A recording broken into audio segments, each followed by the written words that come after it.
This is Rabbi Sol Solomon with a Rabbinical Reflection for the week of April 3rd, 2011. Japan, Libya, Syria, Gaza, all this going on. So what makes headlines? A guy in San Francisco who wants to ban circumcisions. Lloyd Schofield is trying to collect 7,000 signatures to put the issue up for a vote in November.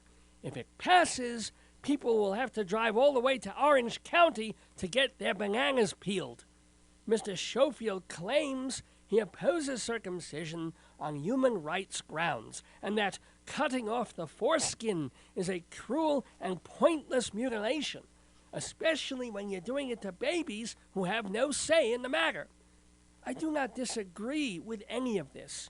If I woke up one day to find a rabbi hoisting me in his arms and giving me 2 drops of wine while his penknife does a rotato on my schmeckel, I'd be screaming too.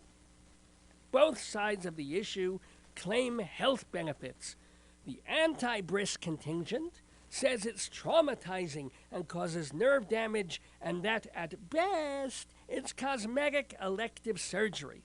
And let's face it, Jewish men are not black men. We need all the inches we can get. If I were a talking baby, I'd say, leave the penis, take the nose.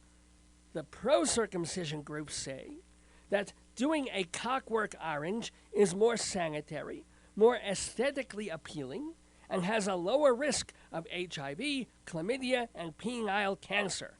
Those findings are in dispute, but I have to say, the idea of standing in the shower doing a smegma check every week is not my idea of a good time. Of course, if it's a 22-year-old blonde doing the checking, I could be persuaded. But if we take health off the table, we are left with a brief but painful process that is done in the name of tradition, like having relatives over on the holidays. Can we replace the circumcision, a covenant stretching back millennia, with a new harmless ceremony? After all, so much of what we do in Judaism is metaphorical. When we spill wine on Passover, this represents the 10 plagues and the blood that was spilled when we vamoosed from Egypt. It's not like we have to go out every Pesach and kill an Arab. Although, with the missiles coming from Gaza right now, sometimes I'm tempted. On Hanukkah, we light the menorah to symbolize the drop of oil that burned for 8 days in the Great Temple. So, why can't we take our baby, have him wear a little condom, and then the moil yanks off the Trojan and says, this is to commemorate what we used to do to baloney ponies for 5,000 years. As you can see, I sympathize with Lloyd Schofield's argument. When we hear about African tribes slicing their women's privates like mango chunks, we react with horror.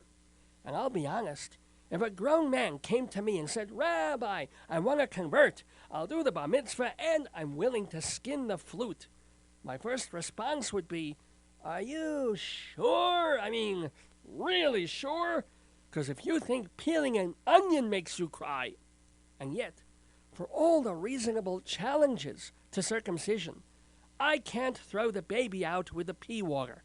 Maybe there was something our forefathers knew that we don't. Maybe there is a real covenant between us and God that has to be symbolized by a painful whack to the wang. Maybe we have no business messing with a tradition that someone found valuable because hospitals do it automatically no matter what religion you are. I say, until you can categorically prove that circumcisions are unhealthy, leave them alone. Give parents the right to choose as they wish for their children and for their children's yogurt hoses. Or, as Dooley Wilson would sing, you must remember this, a bris is still a bris, a baby's gonna cry. So what if there's some blood upon his thigh? We don't ask why. And though some skin he'll miss, he still can take a piss and let the semen fly. So take a tip from this rabbi and just comply. This has been a rabbinical reflection from Rabbi Sol Solomon, Temple Sons of Bitches in Great Neck, New York. So if you have a boy, and if he's not a goy, then kiss his flap goodbye. At least he keeps his pink whale eye and stays a guy. And cut.